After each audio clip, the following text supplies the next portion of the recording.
high-end are these? Dollar Tree. From Dollar Tree. You gotta check these out. They're from Dollar Tree. They're fabulous. Look at them. They're gorgeous. How high-end are these? Dollar Tree. From Dollar Tree. We're going to use these today to make ourselves some awesome high-end home decor. Okay, for this DIY, all you're going to need is an old hardcover book and some white acrylic paint with a foam brush. And then you're just going to use that foam brush to paint the book with a white paint. This will take about 2 coats. You're going to want to let the coats dry thoroughly in between because you're not going to want to lift up any of the soft book. It is, after all, even hardcover, still a book. Make sure that you pay attention to the smaller details, so getting the sides of the book. You'll also want to paint the spine on the book, and you'll also want to paint the inside of the book. That way when it's laying flat, even when it's closed, you won't be able to see under the pages any of the red or whatever color your inside of your book is. If the inside is white, you're very lucky. Lastly, get that little tiny detail along the spine there with a little bit of that white acrylic paint and a teeny tiny little paintbrush, and then just carefully paint that out. And then let everything dry thoroughly overnight. For this DIY, I decided to go with the soft pink large peony because I thought it would fit the book the best and that the light pink color would look really nice against the white background. But really you could use any decal that matches your motif. And yes, that's how we say it here in Canada. We say decal. We don't say decal. Don't come for me. I promise that's how we say it in Canada. Okay, now I didn't get fancy. I just stuck the sticker on. I mean, it's a sticker, stick it on. So just making sure though you smooth it out really nice. Everything's laying flat. Get in that binding. I decided to put the peony on a bit of an angle. There's a little bit of wording at the bottom that you could kind of texturally still see, so I wanted to cover that up. And then I wanted a little bit of it folded onto the back of the book. And then to smooth the decal out completely, just use your Cricut scraper or something, card, to just get everything really nicely smoothed out, especially along those edges and along the spine. Now this step is totally optional, but I felt like it could use a little something something, so I decided just to pop another little flower up top. Et voila, it's all finished. I just think this is stunning.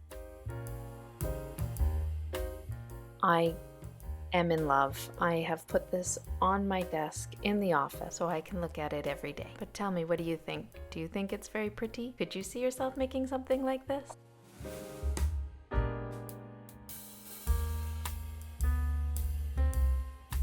For this next DIY, you're going to need a long frame. I got mine from Dollarama. They're always coming out with these long frames every season, every reason, but you could even just head to the thrift store or use any old long rectangle shaped frame that you have. It doesn't even need to have the glass in the front. Actually, you don't want the glass in the front, so don't worry about that. For this particular frame, I needed to remove the 3D wording, and I wanted to use the back side. And using my Cricut machine, I printed out and had it cut out the words, "The beauty of a flower is in its resilience." Girl can't spell.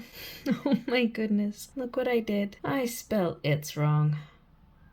Then gently peel back the vinyl and then start weeding out your letters. Now here's a little tip. Dollar Tree has these nail polish holders that are perfect for sliding between your fingers and holding to collect all of your little bits from your vinyl when you are weeding. This works fabulously and it keeps your work area nice, neat, and tidy. As for my spelling faux pas, it was a simple matter of removing that apostrophe and then carefully sliding that S over. Okay, here's another great tip. Because I'm working with a long sign and I don't have a long mat, I had to print everything out on the smaller mats, and so then I had to print out the words separately. So if you're needing to do this and you want to arrange it on your project and you want everything to be level, a great tip is to use wax paper. You stick your transfer tape with your vinyl wording onto a strip of wax paper and then just press along the top so it doesn't completely stick to it, and that way you can arrange it on your project so that you have everything the way that you want it and it's not going to permanently stick. And then when you're ready to place it in its proper place, you just remove the back of the wax paper and stick it on. It's as simple as that. And then just make sure that you smooth everything down really well with your Cricut scraper before removing your transfer tape.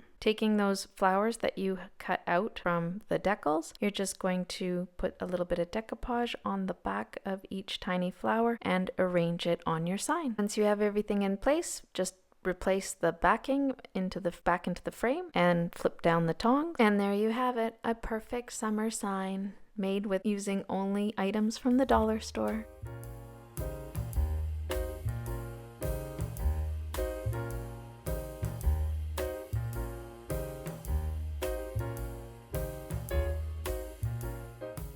Okay, this next DIY is just to use up those little flowers that get left in the package after you use all the big, giant, beautiful peonies. So I just cut them away from their packaging and got it as close to the stickers as possible. Then you're going to want to grab a glass plate from the Dollar Tree. I was hoping originally to find a glass cutting board, but unfortunately I was not able to do so. So I went with this glass plate and then just arrange the decals on the back of the plate the way that you want them. Now I went with a little bit of just plain matte Mod Podge, but I would actually recommend you use the Mod Podge dishwasher safe kind, because then you can actually put it in your dishwasher. When I went to Michael's, they didn't have it at the time, and so I just used what I already had on hand. The nice thing about working with these Dollar Tree decals is that you don't smear any of the color when you're applying the Mod Podge. So just grab a foam brush and a little bit of that Mod Podge. Again, I recommend the dishwasher safe one, not the one I'm using, if possible. And then just put it on the front of your decal, and then apply that to the back of the plate. And then you're just going to take another little bit of Mod Podge, that foam brush, and apply a nice thin coat on the back of each of the decals. Now, do not do the whole plate because it's clear and you'll be able to see through it and it won't look pretty. And then I just used a little scraper, my Cricut scraper, just to clean it up along the edges there so that again you didn't see the glue through the glass. And that's it. That's all you need to do. What do you think? I think it's quite pretty and I like its simplicity.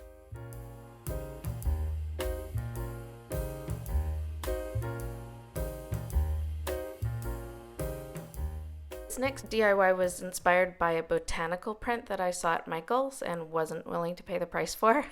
So I just grabbed a piece of drop cloth and cut a square out to size. And now I'm not a sewer, and so I did not get fancy with this. I just whipped out the fabric glue and put a nice long bead along each edge and then folded those over so that you at least ended up with a clean edge. If you want to sew, and then I just used some bobby pins to keep everything in place until that fabric glue was allowed to dry. Next, I grabbed a wooden dowel that I also purchased from the dollar store. I think it was a gardening dowel, and I just cut it down so that it would stick out the width-wise of the drop cloth at least half an inch on both sides, and I cut out 2 of them, and then just a piece of sandpaper and sanded down the edges to make it nice and smooth. I found that the color of the decals were just too vibrant, and I wanted them to look a little more worn and old and more like they were painted. So I just took a fan brush and some chalk paint, white chalk paint, and just lightly brushed it over top of the entire decal, and this sort of gave it that look. When peeling back these decals, make sure that you're incredibly careful and slow because they can rip easily and there are lots of details on the side. Then just grab a little bit more of that fabric glue that you used to glue down the drop cloth, and with a foam brush apply a thin layer on the back of the decal and then apply it to the front of your drop cloth. And then you're just going to want to take something to smooth that out. I just used my Cricut scraper, but you could use a credit card or whatever, and then glue down any of the corners that kind of peek up with a little bit more of the fabric glue and smooth it down, and there you go,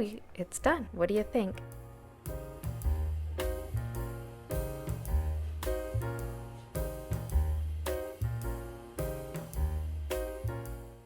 Okay, for this next DIY, I just used an old dollar store tin vase I had that I wrapped in twine, and then I added a little bit of silver, some trellis gray, and antiquing wax chalk paint, and just using a makeup foam brush, I just took a little bit of each and started dabbing them on, mixing them together, going for a worn, aged, somewhat rusty look. I decided for this DIY to use the bright red peony that they had. It was a little bit smaller and I thought it would fit the vase nicely. So just using some matte Mod Podge, I applied a little bit to the back of the decal and then stuck the peony on. Then using more of that matte Mod Podge and a foam brush, I applied a thin coat of the Mod Podge to the top of the decal so that it would stick in place, making sure though that I kept it pretty close to the edge so that you wouldn't see any of the glue on the actual vase itself. I felt that the red peony looked a little lonely on its own, so I decided to add a couple of the light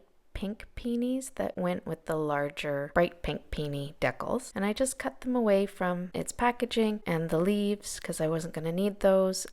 And then again peeling away very gently, especially with these ones because they were even smaller, and then applying a bit of Mod Podge with the foam brush to the back of the decal. And then I decided to attach one of each to either side of the red peony, sort of on a slant, so that it took up as much visual space as possible. And then again, just applying some of that Mod Podge on top of the decal to the edges of it so that it sticks to the vase, but you don't see a lot of the glue. And then it was done. What do you think?